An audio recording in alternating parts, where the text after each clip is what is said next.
Aku di tengah. Tengah Mas Toto. Nah, gue di sini ya. Aku tetap sini nggak apa-apa ya? Yap. Enter lu. Ada live kita ya. Oh, Yang ini komen, harus yang di live, yang ini. komentar udah banyak banget tuh. Harus di Aman nih. silent. Oh, dari gue. Bukan Ini kurang host kesini nggak sih? host utamanya ini loh. Kurang kesini nggak sih? Ini bohongan ya? Hah? Bener, ada minumnya. Ada airnya sih. Ada airnya sih. Ada airnya, boleh diminum. Aduh. Cek. Oh, dinaikin lagi. Cek. Cek. Aman. Cek. Tadi radio yang buka ya? Yuk. Gue yang buka.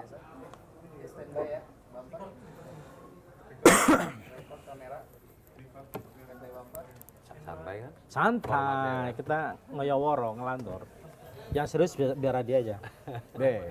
Yap.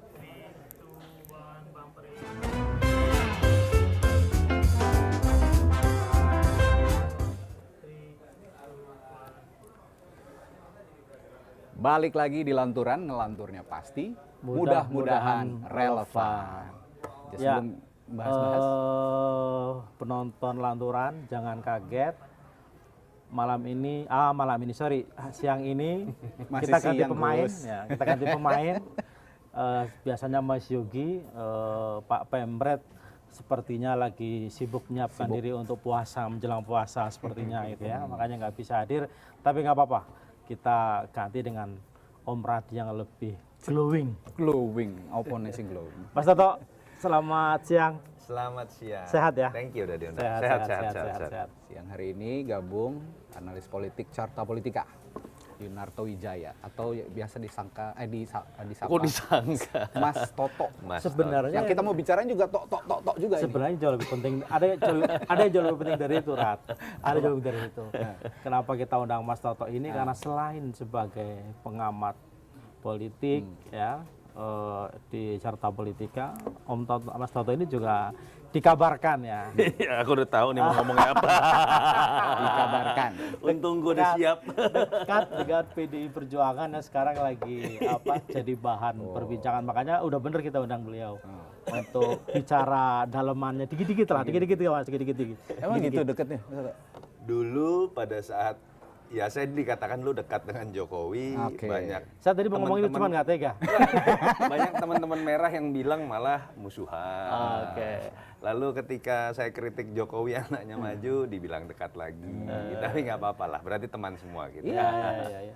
Harus begitu. Nah, jadi siang hari ini kita mau bahas soal manuver PDI Perjuangan akhir-akhir ini, Mas To, yang kalau dilihat cukup reaktif dengan sikap politiknya cukup reaktif dengan isu hukum juga yang sedang menimpa sekjennya, Ya. Pak Hasto Kristianto. Kemarin retret ada instruksi katanya surat dari ketua umum menunda, tapi kayaknya diejawantahkan itu seperti tidak boleh ikut retret, Boykot. diboykot. Isunya boykot. Begitu. Sebagai Oleh bentuk kader-kadernya perlawanan. gitu. Iya. Tapi reaksi semacam ini, menurut analisis Mas Toto, itu reaksi yang positif atau justru merugikan partai? Iya, kalau kita lihat kan kemungkinannya dua yang bisa jadi tafsir ya. Paling tidak saat instruksi Ketua Umum Megawati keluar. Kalau hari ini sebenarnya udah beda lagi nih, karena kemarin sudah ada konferensi pers dari DPP, dari Mas Baskara, Roni dan lain-lain yang menerjemahkan atau paling tidak menjawab lah. Ini benar boykot atau enggak sih kira-kira gitu kan. Oke. Makanya pada saat instruksi keluar pertama, yang kemungkinan ditafsirkan pertama kan adalah wah ini boykot atau perlawanan politik atau ada isu yang lebih spesifik.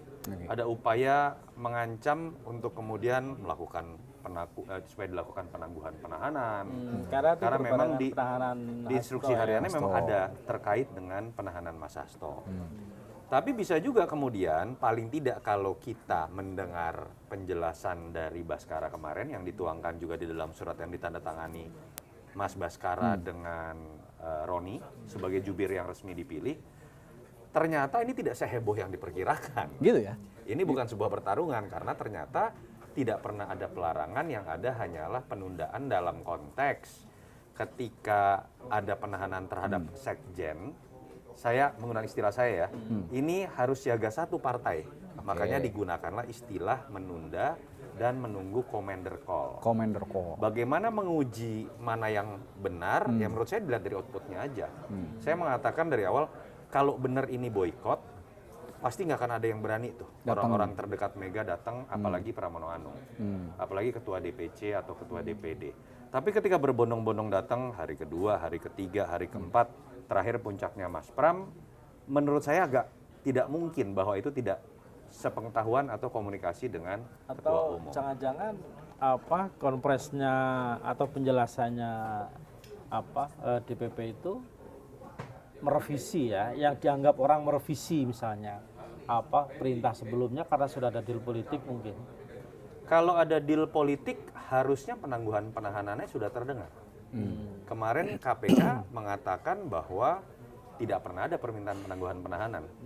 Dan menurut saya terlalu nekat kalau ada upaya barter seperti itu.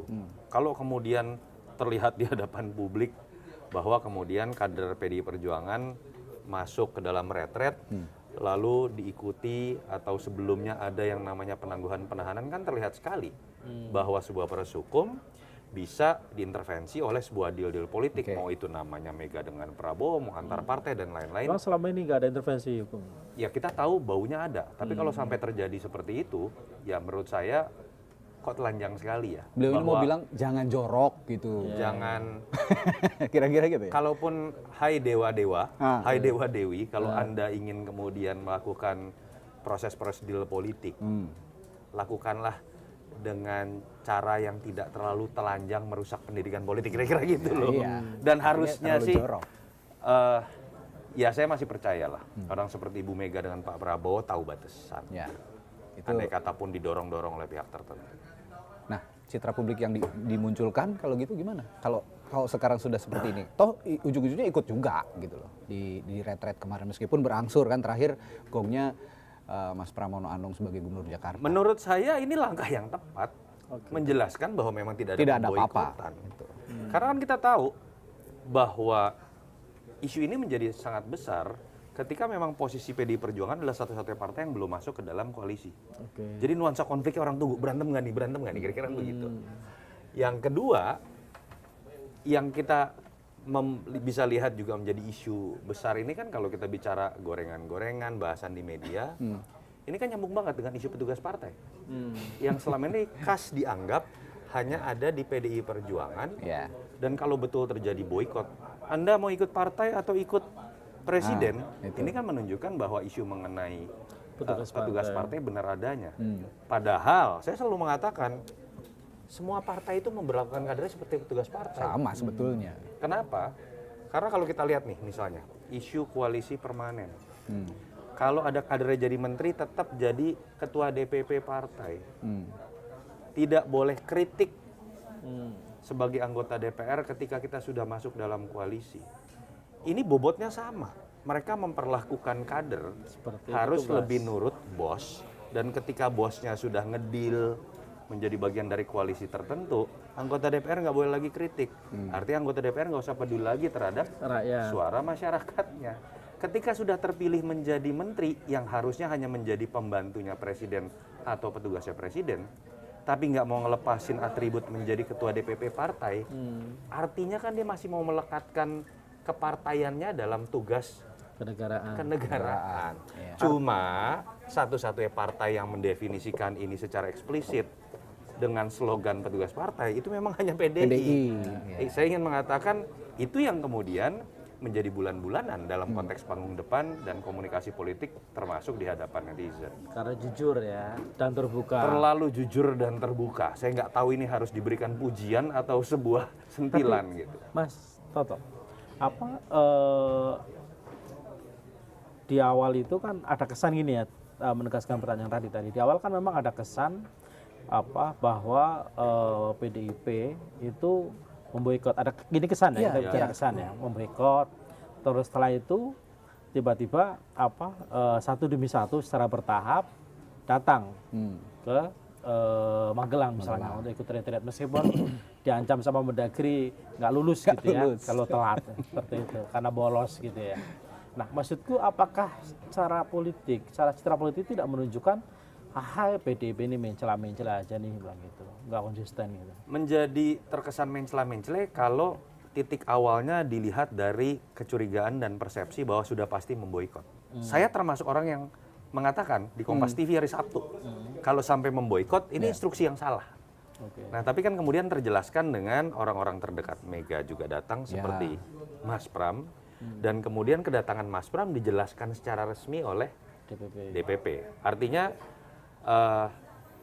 image mencela-mencela ini menurut saya mungkin akan muncul di hadapan orang-orang yang berharap PDI harusnya boikot beneran misalnya gitu ya. Atau orang-orang yang berharap memang PDI berantem beneran dengan pemerintahan Prabowo dan itu tidak terjadi. Tapi kan yang harus kita pikirkan bukan mengenai harusnya PDI ada di posisi mana dalam konteks politik praktis. Tapi yang harus menurut saya kita tempatkan dengan benar adalah PDI harusnya menempatkan kadernya yang sudah dipilih rakyat dan sudah menjadi bagian dari pemerintah pusat seperti apa dalam konteks retret. Ya, menurut saya ini tepat bahwa ketika dilanda masalah pun mungkin hal paling maksimal yang bisa dilakukan hanya menunda dalam konteks standby dan commander call tadi. Kalau memboikot itu salah.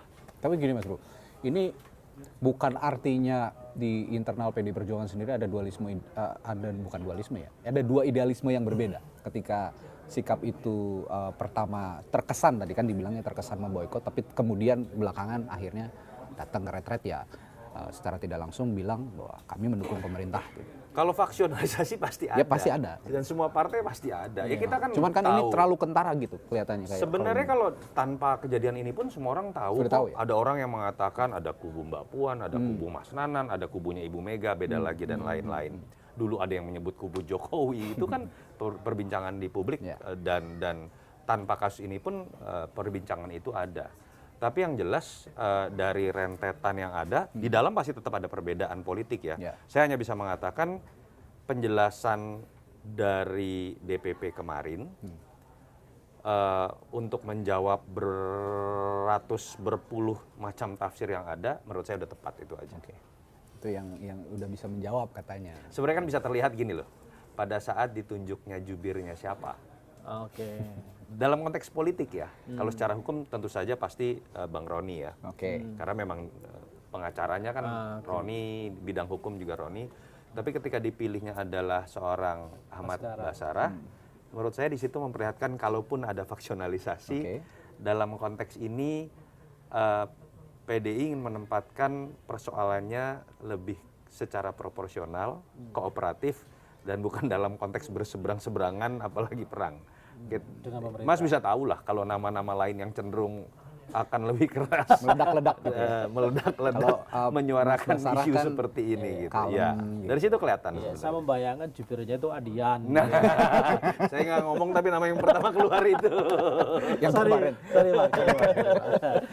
Jadi kalau kemarin jubirnya nongol di depan publik, apa itu juga jadi pertanda bahwa ini adalah pengganti seorang Hasto Kristianto sebagai sekjen? Fotonya udah nggak ada. Fotonya saya baru tahu. Ada di di struktur. Saya baru tahu karena di websitenya PDIP itu udah nggak ada. Oh ya? Karena sebetulnya mengambil apa dalam konteks masih resmi ya Mas Hasto sebagai sekjen. Masih harusnya. Jadi masih resmi. Jadi saya nggak kaget juga. Tapi kan memang ini jadi menarik. Apa yang terjadi dalam kasus ini. Dan kemudian menimpanya bisa dikatakan kalau secara organisasi orang nomor 2 ya di partai gitu kan. Ini nggak lama loh sebelum akan dilaksanakannya kongres.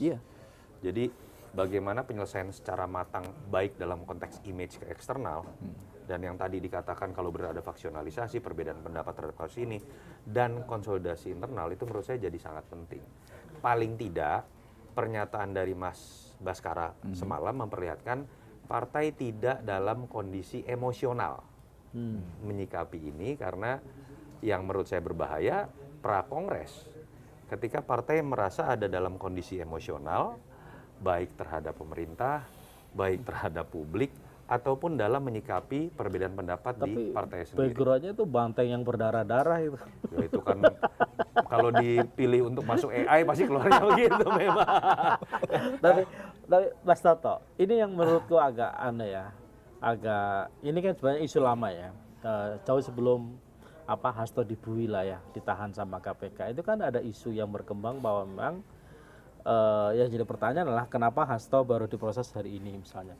Ya. Yang notabene-nya adalah setelah dia ngeributin soal PPN 12%, terus kemarin sempat ramai demo mahasiswa, aksi Indonesia Gelap, yang dikabarkan katanya PDIP juga dalam tanda kutip ya ikut terlibat dan juga mendekati kongres partai. Gitu loh. Nah, ada kecurigaan bahwa ini memang upaya dalam tanda kutip gitu ya ngobok-ngobok PDI ini di kongres. Gini, kalau terkait kasus hukumnya, bahwa selalu muncul isu politisasi hukum itu penyakit klasik bangsa Iya, klasik. kita. Itu dari zaman Tapi apakah serta merta bahwa setiap kasus yang menimpa petinggi partai politik langsung kita bisa alamatkan kepada politisasi dan itu dijadikan alasan untuk menolak apapun keputusan dari penegak hukum? Saya nggak setuju juga.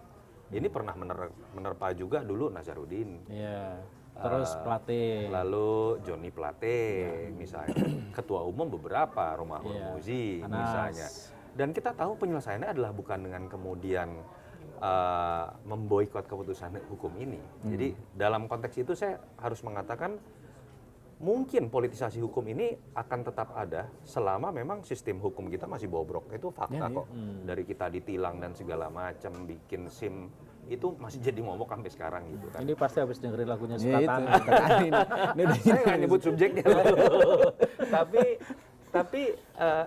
tapi tidak serta merta kita kemudian langsung mengambil simplifikasi seperti itu. Dan jadi saya nggak berani mengatakan apapun mengenai kasus hukum ini. Yang kedua, tapi kalau ada upaya mengobok-ngobok pun, andai kata pun ada, dan ini lumrah dalam politik, ada partai yang kemudian keras, cenderung berseberangan, katakanlah ada upaya-upaya penyusupan politik masuk normal.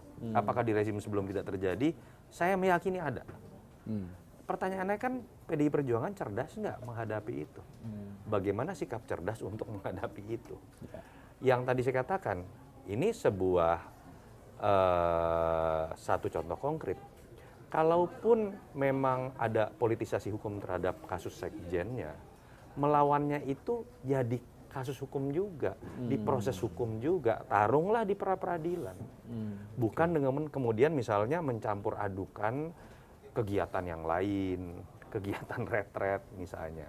Itu kan tafsir yang pertama muncul, boikot dikaitkan dengan kasus Mas Hasto. Tapi setelah dijelaskan Mas Baskara, paling tidak itu coba dikelirkan nggak ada. Ya. Itu aja menurut saya sih. Harusnya PDI Perjuangan fokus sebagai partai yang sendirian nih. Hanya 15% menghadapi 85% tuh di dalam parlemen udah bagi-bagi kursi menteri, kekuasaan dan segala macam, megang logistik.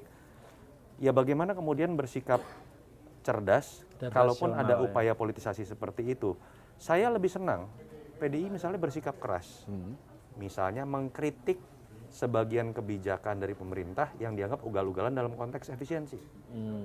Saya lebih senang misalnya PDI Perjuangan bersikap keras menyikapi demo-demo Indonesia Gelap apabila betul tuntutannya memang sesuai dengan aspirasi konstituen. Tapi bukan karena konflik elitnya kemudian ngambek. Itu yang saya selalu katakan di awal. Tapi makanya menurut saya angin segar bahwa apa yang di konferensi pers kemarin sih paling tidak terasa rasional lah. Dan menunjukkan bahwa PDIP tetap tenang gitu ya. Paling penting itu, tidak ada dalam kondisi emosional dan membabi buta. Tapi gini, biasa konferensi saja. kemarin itu yang terlihatnya tenang gitu. Itu saya teringat pernyataan Ibu Mega tahun lalu. Kalau sampai sekjen saya ditahan, saya akan datangin KPK. Ya. Itu kan tadi ngomongin soal ngobok-ngobok itu tadi. Ya. Nah, apakah itu masih relevan pernyataan itu jika terwujud saat ini? Sepertinya juga itu akan menjadi langkah yang blunder nggak sih kalau memang itu terjadi? Dilakukan. Ya sebenarnya kan sudah terjawab dengan pernyataan kemarin. Apakah mungkin Baskara dengan Roni berani bikin rilis seperti itu ditandatangani tanpa sepengetahuan Ibu Mega? Ya menurut saya tidak. Ya artinya di sini kan kita melihat juga sikap dinamis seorang Megawati Soekarno Putri tetap berprinsip pada satu titik. Di sisi lain juga mungkin membaca lebih detail data-data yang sifatnya empiris, sikapnya mungkin juga akan lebih dinamis seperti yang kita lihat hari ini. Lebih dinamis ya kalau tidak seseru harapan sebagian netizen tentu saja. Karena ini kalau tinju ini akhirnya jadi ditentukan oleh kemenangan angka gitu kan, bukan KO. Nggak KO ya. Sementara yang namanya publik dan netizen ini berharap kayak Mike Tyson itu satu ronde kalau perlu KO gitu. Ribut gitu ya, benar. Terus bagaimana Mas Toto? Ini kan dulu kan ketika Hasto sebelum ditahan ya, pas pemeriksaan pertama kan sempat rame tuh. Kalau sampai Hasto ditahan maka Hasto akan mengeluarkan file-file rahasia itu yang katanya dititipkan sama Ibu Koni di Rusia. Nah beberapa kan udah muncul tuh sebagai bentuk perlawanan. Menurut Mas Toto ini sebenarnya perlawanan ini efektif atau justru blunder sebenarnya? Saya berpandangan gini Mas, keributan antar elit dalam konteks saling membuka borok disertai data itu adalah sebuah hadiah manis buat publik dalam demokrasi. Nggak usah ditakutin. Yang tidak boleh adalah kalau ada upaya membuka-buka borok tidak disertai data. Silakan publik yang nilai itu apa yang dibuka oleh Mas Hasto itu seperti apa. Yang kedua, apabila mengancam dan membuka borok-borok dalam tujuannya untuk barter, mau itu untuk urusan politik, urusan logistik, atau kasus hukum, itu yang nggak boleh.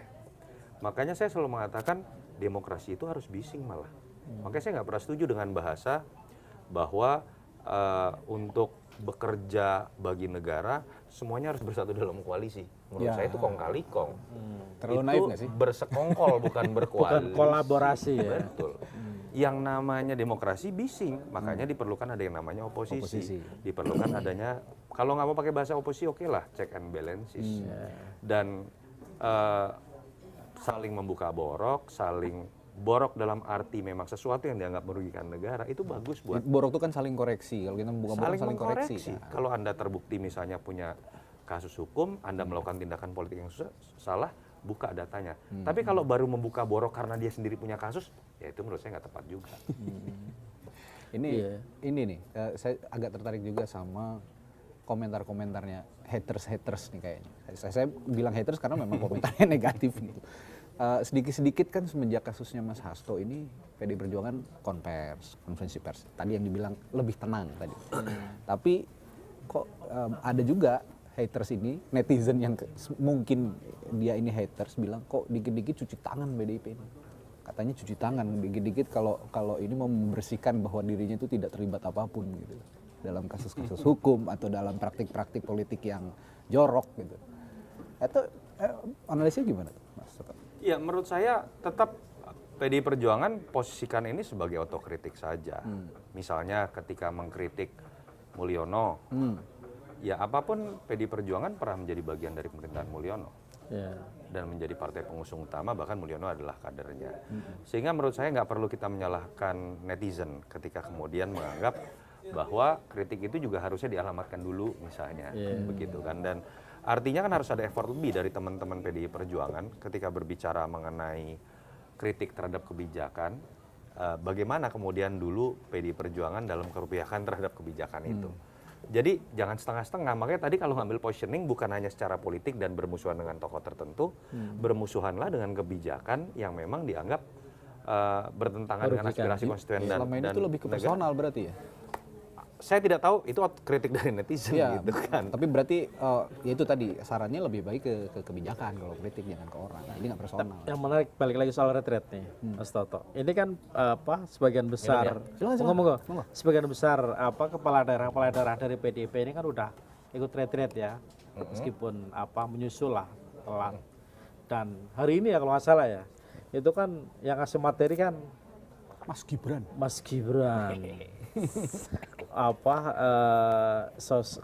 Dalam tanda kutip mantan kader PDIP yang dalam tanda kutip lagi sangat-sangat dalam setahu saya ya tidak disukai, makanya dipecat dari partai seperti itu.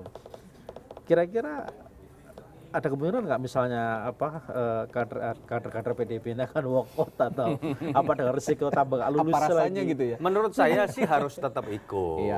Tapi bahwa kemudian mereka bisa lebih kritis dibandingkan yang lain pas sesi tanya jawab mungkin juga. Kalau ada sesi tanya jawab kan kalau misalnya walk out artinya nanti anggota DPR PDI Perjuangan setiap ada Gibran di acara DPR walk out dong, kan nggak bisa juga. Tapi bahwa mereka bisa lebih kritis karena posisinya sekarang masih di luar pemerintahan, malah harusnya itu dijalankan. Ya itu tadi jangan ke personnya. Malah harusnya itu dijalankan. Yang tadi dibilang Jadi jangan ke person. boleh punya subjektivitas, seranglah dengan perdebatan terkait kebijakan. Iya. Jadi sarannya Misal nih, Mas Gibran misalnya berbicara mengenai demokrasi. Misal, saya nggak tahu Iya, ya iya, gitu iya, kan. iya. Boleh dong kader PDI Perjuangan misalnya bertanya, Mas Gibran, apakah bentuk dari naiknya Mas Gibran ketika ayahnya masih berkuasa itu bentuk yang baik buat perjalanan Demokrasi apa demokrasi? bukan? Itu boleh. Iya. Di situ kan ada dialektika yang menurut saya menarik. Walaupun kita nggak bisa menafikan, itu pasti kan bermula dari rasa sakit hati pertanyaan itu, tapi ada substansinya yang memang buat publik ada gunanya gitu, kira-kira seperti itu. Nih kalau ngomongin hubungan, kan sekarang udah nih rata-rata semua ikut kepala daerah dari PDI Perjuangan. Enggak ada. kecuali Ya, yang yang tidak dari ikut. Bali ya. Ada yang tidak, Yang dari disebut, Bali, ya. dari Bali gitu. Tapi mostly udah ikut lah ya. Ya. Ini apakah sudah juga menandakan bahwa hubungan Pak Prabowo sama Bu Mega ini sekarang sudah baik-baik saja sebenarnya? Kalau saya meyakini ada hubungan unik yang susah buat kita mengerti ya. Paling enggak sepertinya mereka berdua sudah saling mengenal, bahkan mungkin nggak tahu saya udah lahir atau belum. Kayaknya saya belum lahir gitu ya. Tapi dan semua pengamat politik yang usia saya, hampir seusia saya mungkin tidak mengerti. Hubungannya menurut saya memang dalam. Agak unik sih ya memang. Artinya saya belum pernah melihat sebuah peristiwa dalam hubungan antara Ibu Mega dengan Pak Prabowo yang bisa dikatakan berpotensi memutus hubungan ini dalam konteks secara historis, misalnya seperti ya kita tahu isu mengenai hubungan Ibu Mega dengan Pak SBY sebagai sama mantan presiden, atau Ibu Mega dengan Pak Jokowi, itu kan kita tahu ya sejarah-sejarahnya. Dengan Pak Prabowo menurut saya masih dalam batasan-batasan perbedaan sikap yang masih sangat mungkin untuk dijalin kembali. Jadi kalau ada pertanyaan atau ada yang mengatakan, Mas kayaknya fix nih ya bakal jadi oposisi ya setelah kejadian retret. Menurut saya bukan hanya belum tentu. Dengan penjelasan DPP kemarin terlihat sekali bahwa ini nggak menandakan apapun dalam sikap PDI Perjuangan akan menjadi oposisi atau tidak. Ini saya lihatnya peristiwa kecil, Mas. Netral-netral aja berarti ya. Kayak posisi Demokrat lah ya kemarin waktu periode sebelumnya. Demokrat juga kan tidak menyatakan oposisi, tidak juga menyatakan koalisi sebenarnya. Nah itu yang sebenarnya saya inginkan lebih tegas dalam nanti PDI Perjuangan menjawab itu. Di Kongres ya. Di Kongres. Iya di Kongres. Memang PDI sudah menegaskan dalam presidensial nggak ada istilah oposisi ataupun koalisi. Itu bahasa tata negara yang menurut saya benar sebenarnya. Tapi tetap harus ada bahasa yang tegas. Misal, oke nggak kenal istilah oposisi.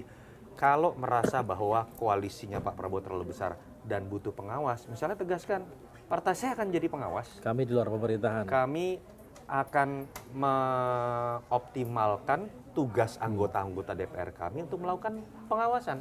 Berbeda dengan partai lain yang misalnya mengatakan kami tidak akan mengkritik kebijakan Prabowo. Misal ya, itu menurut saya harus lebih, jangan ada kemudian istilah kami bukan oposisi, kami juga bukan Tapi di iklim, koalisi. tapi gini Mas Bro, kalau di iklim demokrasinya Indonesia tidak menyatakan oposisi atau tidak menyatakan koalisi, mudah-mudahan sih nanti akan bersikap ya di Kongres. Tapi kalau begitu terus begitu, ini manifestasinya akan merugikan kan untuk. Makanya saya bilang di Kongres harus ditegaskan. Gitu kan. Di Kongres. Dan itu akan kan drop dalam waktu dekat. Jauh nanti suaranya. Dan saya meyakini itu akan dijawab. Karena gaya seorang Megawati memang harusnya nggak terbiasa di abu-abu. Harusnya beliau tidak akan nyaman. Oke. Mas Toto, balik lagi ke soal kasusnya Mas Hasto ya. Kan menurut beberapa ya kubunya Mas Hasto misalnya, dan sebagian orang itu kan menuding atau curiga lah ada tangan Mulyono di balik penahanan dia, memtersangkakan dia gitu loh, sebagai orang yang pernah dekat dengan Jokowi dan itu Masih dekat kok. Masih dekat ya? Memang Siapa tahu saya mata-mata Jokowi sebenarnya. Yang kemudian dianggap dekat dengan PDI atau ditanam di PDI. Makanya disemprit mulu sana sini. itu menurut Mas Toto mungkin nggak sih Jokowi melakukan itu? Dalam politik apapun mungkin, tapi saya nggak mau masuk ke wilayah sana. Karena ini kan sebuah hal yang hanya bisa dibuktikan ya lewat pembuktian hukum. Nggak bisa kita menggunakan analisis politik. Kalau menggunakan analisis politik, intervensi bisa dilakukan siapapun. Misalnya pimpinan KPK tuh temannya si ini loh. Oh ternyata saya lihat pernah datang di kondangan si ini misalnya. Dari situ analisis kemudian bisa nyambung-nyambung aja. Tapi andai kata pun iya, buktikan secara hukum. Jangan kaitkan dengan momen politik yang lain. Yang menjadi pertanyaan kan kalau intervensi itu kan kalau Prabowo mungkin iya, karena dia presidennya misalnya. Dan KPK masuk ke ruang eksekutif itu loh. Tapi kalau Jokowi relevansinya di mana, kan dia sudah tidak lagi menjabat sebagai presiden. Kan katanya anaknya masih wapres. Itu tapi kan kalau menggunakan pendekatan politik, saya nggak setuju. Pendekatan penilaian dan pengambilan kesimpulan terhadap kasus hukum itu digunakan dengan menggunakan sebuah hipotesa politik. Itu menurut saya akan membawa sebuah perdebatan yang nggak akan berujung. Karena ketika kita berbicara hipotesa, apapun mungkin terjadi sebagai sebuah kesimpulan. Itu yang menurut saya tarunglah dalam proses hukum. Lebih baik menggunakan alas hukum untuk menyelesaikan persoalan itu gitu. Iya dong, kasusnya hukum selesaikan dengan hukum. Kalau Anda ingin menggunakan pendekatan politik juga, berarti Anda melakukan kesalahan dan kejahatan yang sekarang sedang Anda tuduhkan pada orang lain. Tapi sebagai orang yang dekat ya, tadi kan menolak dikatakan pernah dekat gitu ya, dekat dengan Jokowi, mungkin nggak sih Pak Jokowi melakukan itu?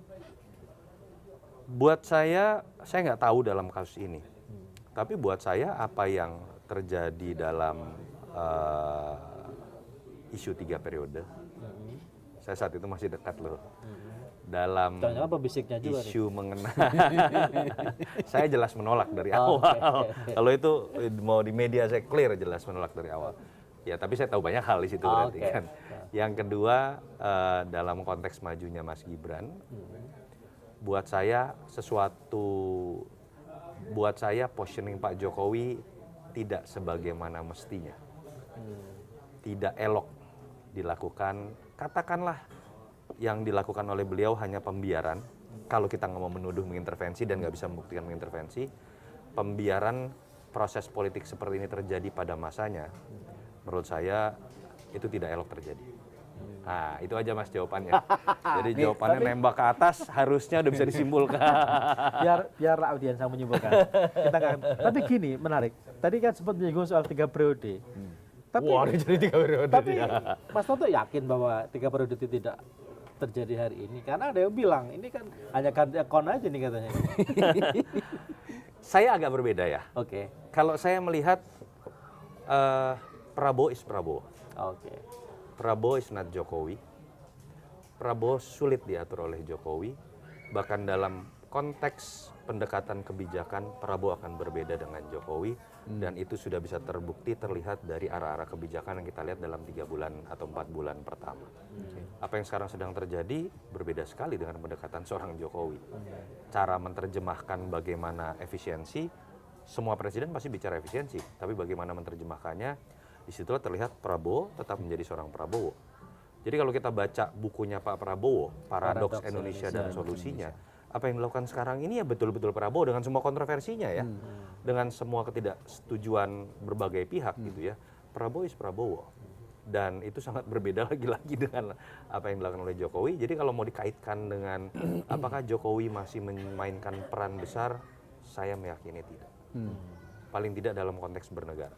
Tapi gini Mas, ini sebagai orang yang dekat dengan Jokowi dan juga dekat dengan PDI Perjuangan. Ini kan Mas Toto berada di tengah-tengah. Sama Prabowo belum ya? Oh sama Prabowo belum kayaknya. Kalau nggak sih belum. Ini kalau boleh kasih advice, endingnya nanti lebih baik PDI berselancar bersama pemerintah atau tetap dengan posisi untuk mengkritisi kebijakan-kebijakan pemerintah? Buat saya PDI harusnya memainkan fungsi dan peran yang partai lain tidak mainkan. Kalau nggak mau deklarasi nggak apa-apa. Tapi tadi ada bahasa yang menurut saya udah bocorkan tadi. Statement tegas. Posisikan dan tegaskan bahwa anggota-anggota DPR saya akan melaksanakan fungsi sebagai pengawas. Karena sekarang yang sedang terjadi dengan isu koalisi permanen dan seperti akan dijalankan adalah Nurul Arifin jelas tuh mengatakan bahwa kita nggak boleh mengkritik kebijakan Prabowo, yang ngomong anggota DPR loh gitu Iya, kan. Golkar, ya. Padahal tugas pertama anggota DPR adalah melakukan pengawasan. Jadi kalimat itu menurut saya sudah menjadi oase. Walaupun mungkin akan kalah berhadap-hadapan dengan DPR-nya 85. Kim yang 85%, tapi paling enggak fakta, data, pendapat yang berbeda itu kemudian tampil di hadapan publik. Dan ketika kemudian DPR nggak bisa melakukan fungsi pengawasan, kita tahu ada elemen lain, termasuk ketika harus turun ke jalan. Itu agak ngeri nggak sih Mas Toto, sebenarnya 85% itu di satu keranjang gitu ya. Karena itu bisa melakukan apapun termasuk mengamandemen konstitusi. Ya gimana? Itulah yang dicontohkan Pak SBY juga dengan set gap-nya 75,34% kekuatan. Itulah yang dicontohkan juga oleh Jokowi dengan kekuatan kalau tidak salah sekitar 81 atau 82% di periode keduanya setelah menarik Gerindra. Artinya saya nggak mau menyalahkan Prabowo saja dalam konteks ini. Ini sebuah cacat sistem yang dilestarikan dan dinikmati keanomaliannya oleh siapapun presidennya. Dengan kemudian mengatakan kita nggak usah pusing deh. Kita deal-dealan aja bagi kursi menteri, bagi kursi BUMN, bagi kursi dubes, dan kemudian kita pastikan adem ya DPR-nya ya. Gue ada beberapa undang-undang pamungkas nih yang lo harus lolosin.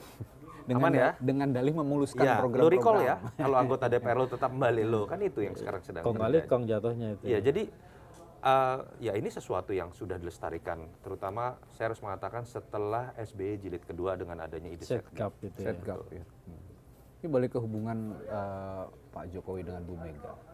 Hari-hari ini ya belum juga terwujud ya sepertinya rekonsiliasi yang dibilang dengan Ibu Mega atau Prabowo nih? dengan Ibu Mega. Dengan Pak Jokowi atau dengan Pak Prabowo? Pak Jokowi dengan Ibu Mega. Tapi sekarang kan belum pernah. Susah lah. Ya, susah. Tapi akan situasi seperti ini tuh akan terus begini seperti situasi Pak SBY dengan Bu Mega atau akan membaik? Kalau menurut saya kita nggak usah terlalu membesar-besarkan bahwa seakan-akan persoalan bangsa itu ditentukan oleh akur atau tidaknya mereka. Memangnya Obama sama Donald Trump akur? Iya, Enggak. iya. Apakah Donald Trump dengan mantan-mantan presiden lain akur? Enggak ada yang akur, apalagi Demokrat. Iya. Bahkan presiden yang berasal dari Republik pun banyak dia kritik. Dan itu tidak kemudian memiliki dampak kok terhadap proses check and balances dan kehidupan sehari-hari warga Amerika Serikat gitu ya. Kalau kita terus-menerus mengkait-kaitkan bahwa pembangunan dan perjalanan bangsa ini ditentukan oleh bagaimana seringnya mantan presiden bertemu, seakan-akan ya masyarakat kita itu hanya dibelah didasarkan pada hambanya Jokowi, hambanya Mega, hambanya Prabowo, dan hambanya mantan-mantan presiden. Ini kan pola pikir feodal, bahwa kemudian ada permusuhan pribadi di antara mereka, ya sudah, anggaplah itu sebuah sinetron di level dewa-dewa. Ya, personal lah ya. Dan tidak mengganggu kita nyari duit, harga BBM dan lain-lain kok gitu kan. Itu yang menurut saya malah problem, Mas Radi, bahwa belakangan ini kita dikotak-kotakan. Lu kalau kritik Jokowi berarti lu ikut Mega. Iya. Lu kalau kritik Mega berarti lu pro Mulyono. Ini yang sekarang sedang terjadi.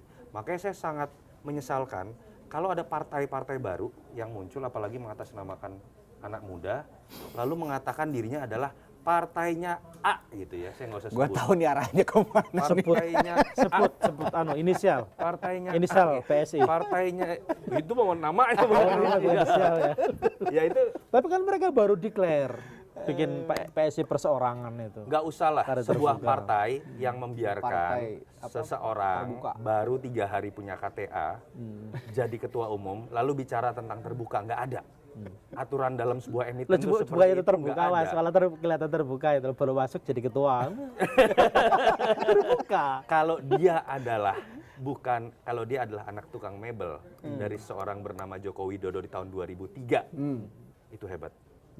Berarti PSI partai luar biasa yang langsung memberikan kesempatan kepada anak pedagang mebel. 3 hari langsung bisa jadi ketua umum karena mungkin luar biasa hebat anak pedagang mebel itu. Tapi problemnya adalah yang 3 hari langsung jadi ketua umum itu adalah anak presiden.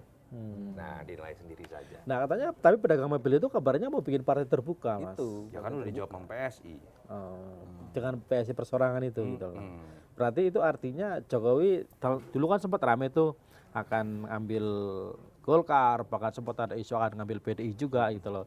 Dengan adanya PSI persorangan itu artinya Jokowi akan lebih memilih untuk membesarkan PSI seperti itu. Ya karena menurut saya sekarang siapa sih yang berkuasa? Oke. Saya agak berbeda Mas kayak dengan pandangan orang yang mengatakan Jokowi masih enggak, Prabowo yang berkuasa Oke. sepenuhnya. Sehingga ketika saya yakini itu, saya melihat daya tawar Jokowi untuk dilirik oleh partai-partai, apalagi partai sebesar Golkar dan partai-partai lain yang tergabung dalam koalisi Prabowo, ya bukan suatu yang juga menurut saya menjadi magnet lagi. Yang bisa menjadi magnet adalah bagaimana menjaga hubungan baik dengan Prabowo, yang semakin lama kan semakin terlihat semakin powerful. powerful dan Prabowo. berdampak pada hubungan keduanya, Prabowo dan Jokowi. Kalau sampai berdampak, yang salah Pak Jokowi. Karena memang seharusnya seorang presiden berkuasa tunggal, bukan dengan membagi peran dan kekuasaannya Dengan mantan presiden. Mantan presiden. Ya. Tapi kemarin di acara ulang tahun Gerindra itu Prabowo sangat mengelulukan Jokowi, Mas. Bahkan itu jadi yang panggungnya Jokowi malah. Terkesan jadi panggungnya Jokowi itu. Kalau kita ingin menilai apakah Pak Prabowo masih menjadi subordinat Jokowi atau tidak, bukan dalam sebuah teriakan hidup Jokowi. Itu siapapun bisa melakukan itulah. Tetapi dari bagaimana dia merealisasikan programnya. Kalau programnya terlihat sangat Jokowi, berarti dia masih menjadi subordinat Jokowi. Dan saya pikir publik bisa melihat makan bergizi gratis, gaya efisiensi ala Prabowo, dan antara yang dianggap menjadi konsep dari Prof. Sumitro. Bagaimana membangun kabinet gemuk. Yang kita tahu isunya dari dulu, kalau Pak Prabowo menang 2014, gaya Pak Prabowo kan seperti itu. Sementara kalau Jokowi, pada saat kita tahu 2014 menang, dia kan malah kemudian ingin memotong jumlah kementerian. Artinya dari situ kita bisa simpulkan, balik lagi, Prabowo is Prabowo. Jadi tagline-nya nggak melanjutkan lagi dong. Nggak dong. Keberlanjutan itu kan sudah ditunjukkan dengan menempatkan anaknya presiden sebagai wapres. Udah itu aja menurut saya. Okay. Simbolnya di situ ya. Simbol yang tidak Sebagai tidak wapres ya.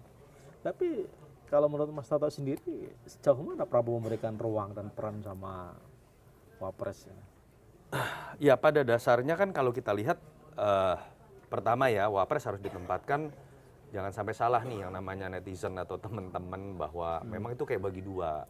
Enggak, wapres itu memang hanya cadangan ketika presiden berhalangan. Ini tata negara ya dan konsep presidensial. Tapi dapat diperbantukan sesuai dengan arahan dan instruksi presiden. Makanya biasanya ada inpres, ada kepres kalau ada tugas-tugas khusus ya. Dan jadi andai kata pun tidak terlalu difungsikan, ya itu hal yang biasa-biasa saja. Dan itu jadi apakah, bukan memang dipinggirkan gitu ya? Ketawanya gini, kalau saya kembali ya, saya percaya Prabowo itu punya kecenderungan one man show. Oke. Ini menarik nih. Dalam konteks kekuasaan ya, Ah. Prabowo ini bukan orang yang berbagi, kekuasaan itu tersentralisasi pada dirinya. Sebagai contoh bahkan kalau kita lihat dari simbol-simbol yang sifatnya seremonial ya, tidak ada undang-undang yang dirubah, tapi ini pertama kalinya bupati wali kota itu dilantiknya oleh presiden, bukan oleh gubernur. Biasanya oleh gubernur karena gubernur adalah perpanjangan tangan pemerintah pusat. Oke, ada alasan efisiensi. Kalau mau efisiensi sebenarnya bisa berdebat juga. Lu kalau dilantiknya di daerahnya lebih murah sebenarnya gitu kan. Saya lebih melihat ini sebagai simbol dari resentralisasi, bahwa presiden ingin lebih menunjukkan powernya tidak hanya kepada gubernur sebagai perpanjangan pemerintah pusat, tangan pemerintah pusat, tapi juga kepada bupati dan wali kota yang adalah pemegang otonomi tingkat 2, otonomi di Indonesia. Dan itu sesuai dengan karakter Prabowo, centralized to him. Dan itu juga yang menjawab kenapa dalam konteks wapres, peran ini terlihat sekali sentralnya hanya ada di Pak Prabowo. Mas Gibran melakukan kegiatan-kegiatan kecil bagi skincare, razia rambut, dan lain-lain. Lu kok ketawa itu? Makanya itu kan kita hanya baca berita. Makanya lapor Mas Wapres sekarang udah nggak ada. Udah nggak ada. Udah nggak ada. Udah nggak jalan kan. Sekarang saya nggak tahu.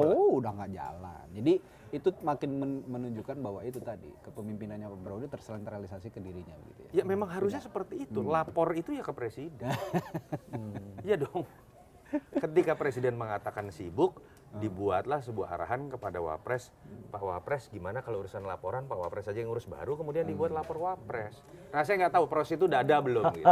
Mas Mustaqim tahu lah sebenarnya itu pasti bocorannya. Tapi pertanyaannya Ini dari PDI jadi bahasnya Prabowo Gibran. Kayaknya juga ngelantur. Ini pertanyaannya bukan melantur, kompor meleduk. pertanyaan kalau misalnya Wapres terus-menerus juga dikasih kerjaan dan dia lapor di sama bapaknya, kira-kira apakah itu bisa berimplikasi secara politik? Pak Jokowi, andai kata pun kita mau spekulasikan merasa tidak nyaman dengan positioning anaknya misalnya ya, beliau tidak punya partai. Apa yang bisa dilakukan di Tadi parlemen? punya partai itu. Partai Jokowi tadi. Kan tidak ada di parlemen juga. Yang kedua ya, apapun secara de facto ya, sehebat-hebatnya seorang presiden, setinggi-tingginya kepuasan publik, bukan hanya di Indonesia. Kalau kita lihat di Amerika, orang lupa dengan Obama kok. Ya. Bagaimana kita melihat kejamnya dunia politik, tanda kutip ya, orang yang dulu mengelulukan seorang SBY di tahun 2004 terutama ketika pertama kali maju, dan bagaimana kemudian banyak sekali cercaan terhadap beliau ketika kemudian sudah selesai dengan masa jabatannya, ledekan tentang Candi Hambalang. Sekarang kan kita udah mulai lihat di netizen mulai ada yang bicara Candi IKN misalnya. Ini de facto secara politik. Aduh, temannya Itu Mas persepsi Toto politik. masih punya magnet. Itu kabarnya tiap hari ada Temen gue yang mana?